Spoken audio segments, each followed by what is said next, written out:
Step by step, what was the process for casting Well, I a show believe like Gabe Kaplan was set, and then we went from there. You know who was wonderful in that show was the principal, um, that? John Sylvester White? John Sylvester White. He had an amazing sense of comedy, and all the boys, were so individual, and some of them went on to do other series, and of course Travolta then went through the roof as a movie star. But Travolta always had a sweetness. In other words, even if he was saying up your nose with a rubber hose, you liked him.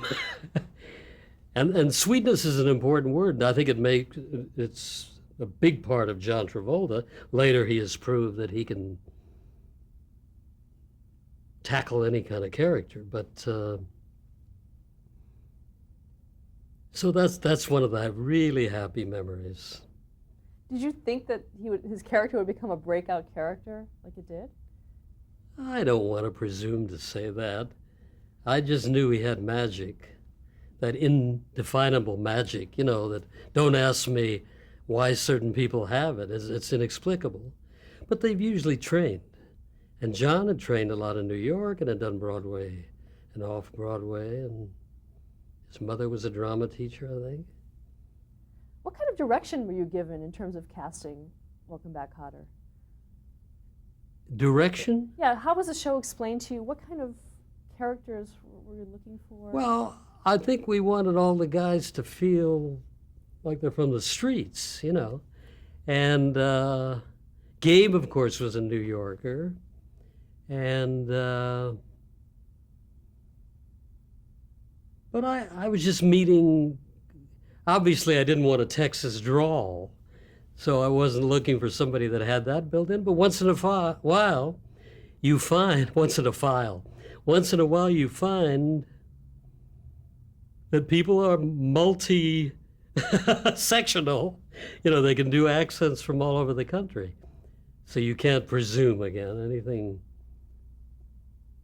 But you're building an ensemble, and it's a gradual reduction.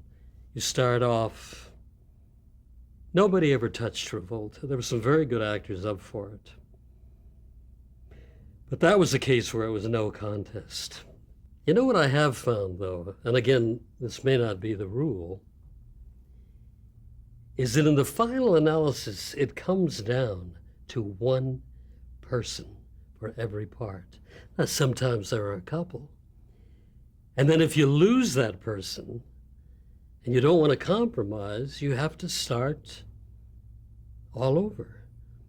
I mean, I'm really paranoid and passionate about every detail, and most people are in our business, to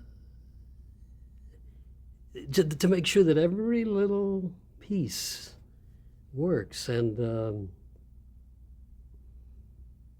but again, James Comack and Alan Sachs knew what they were looking for, and they built a hit. Now, in terms of auditioning, did you have them all audition together?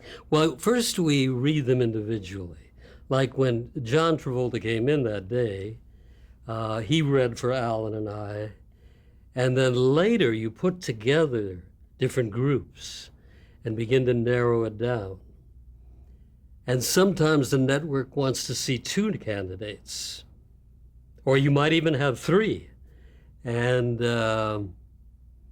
you do want to see the blend at some point all together.